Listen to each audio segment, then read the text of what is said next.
Nous voilà de retour en direct ici au Salon de l'Agriculture, en direct depuis le village Semence, en direct également sur Acteur Public TV pour poursuivre nos échanges, nos réflexions, nos débats. J'ai le plaisir de donner la parole à Alexandra Dublanche. Bonjour. Bonjour.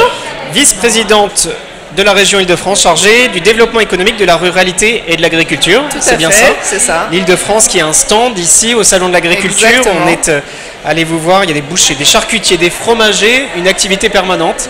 Tout à fait, et plein d'autres produits, tous nos produits franciliens qui vont de la menthe poivrée de Milly au brie de Melun, comme vous voulez le dire, avec les fromages, ou des producteurs de miel on veut mettre en avant sur ce stand qui fait 350 mètres carrés et qui est très actif toute la semaine et qui met aussi en avant les spécificités de nos départements. On a des départements qui ont un stand à eux, les Yvelines, l'Essonne, qui sont de grands départements agricoles. Alors les problématiques agricoles rurales sont peut-être pas les mêmes en Île-de-France que dans certaines autres régions. On avait le président de la région Grand Est hier, mais c'est quand même évidemment une question centrale en matière d'aménagement du territoire francilien, j'imagine. Tout à fait, on le sait peu, hein, mais 50% de la région Île-de-France est agricole, avec des terres agricoles, donc c'est une richesse énorme de ce territoire. C'est aussi une difficulté d'évoluer en tant qu'agriculteur dans un territoire périurbain où la ville et la campagne se côtoient, mais il faut aussi voir tous ces atouts et le premier d'entre eux c'est d'avoir 12 millions de consommateurs à bout de champ, au bout du champ, c'est 20% de la population française et nous, notre rôle en tant que région, c'est d'aider nos agriculteurs à répondre à cette demande avec de produits de qualité et d'être à leur côté pour apporter et pour mettre en valeur toute leur production et leurs spécificités bien locales. Donc des professionnels à bout de champ, à proximité. Ça veut dire que vous travaillez sur les circuits courts? On travaille énormément sur les circuits courts puisque cette demande est très présente chez tous les consommateurs, y compris en Île-de-France. Valérie Pécresse, qui est notre présidente de région, s'est engagée à ce que dans les lycées, puisque les régions ont la compétence des lycées, 100% des produits dans les lycées, dans les cantines des lycées, soient des produits locaux d'ici à 2024, dont 50% de bio. C'est un défi. Voilà, donc on va commencer petit à petit. On a annoncé là, lors du salon qu'on allait commencer avec un produit très emblématique qui est la baguette.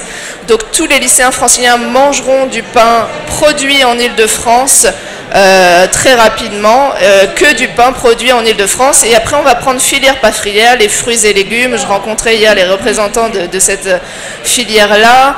La viande également, nous venons de lancer une marque, enfin nos bergers d'agneaux d'Île-de-France ont lancé une marque agneaux d'Île-de-France avec des normes spécifiques. Donc on est très très impliqué sur cette filière de produits locaux. Et après, il y a toute la question de comment les acheminer le plus facilement possible dans cette vaste région.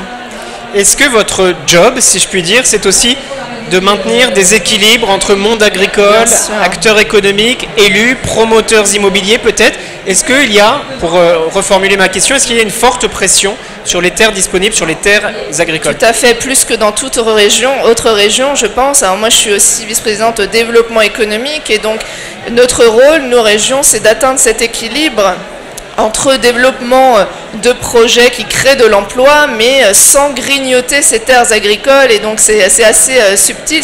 On a des projets, par exemple Europa City, que nous disons soutenir à condition qu'il y ait un accord avec les agriculteurs et que cela ne mange pas de terres agricoles. Et donc ça, on est extrêmement attentif à cela. C'est vraiment la condition sine qua non.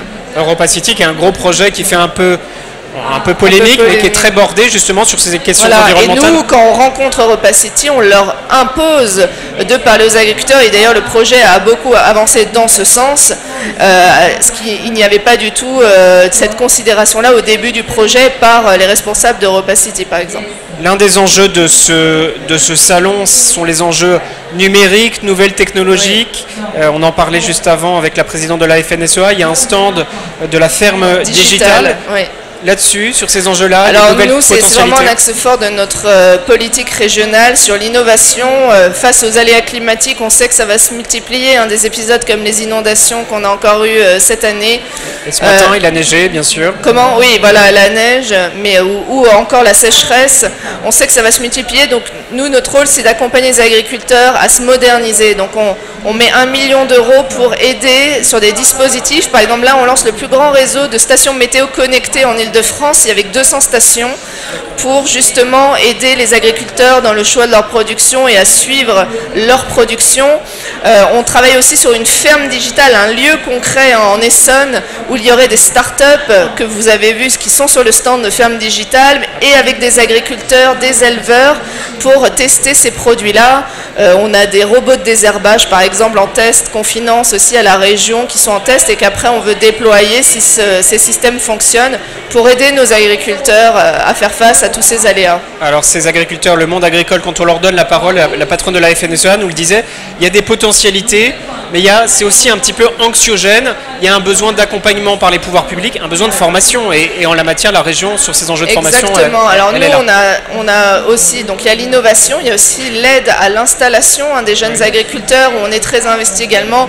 On a aidé nos jeunes agriculteurs d'Île-de-France à créer un site internet avec toutes les étapes de l'installation, et effectivement, il faut les accompagner. Nous, on considère ces jeunes agriculteurs comme de jeunes start-up. Ça, c'est aussi l'avantage d'avoir ces deux délégations agriculture et développement économique qu'il faut accompagner. Donc des formations, comme vous l'avez dit, les emmener à la rencontre des dirigeants, soit des dirigeants nationaux, mais également européens, pour qu'ils aient également cette conscience de tous les enjeux environnementaux, sanitaires auxquels ils auront à faire face à l'avenir. Et on en vient aussi d'annoncer un dispositif à la région de portage foncier. Alors c'est un peu technique, mais en gros, un jeune agriculteur qui s'installe doit doit tout faire en même temps.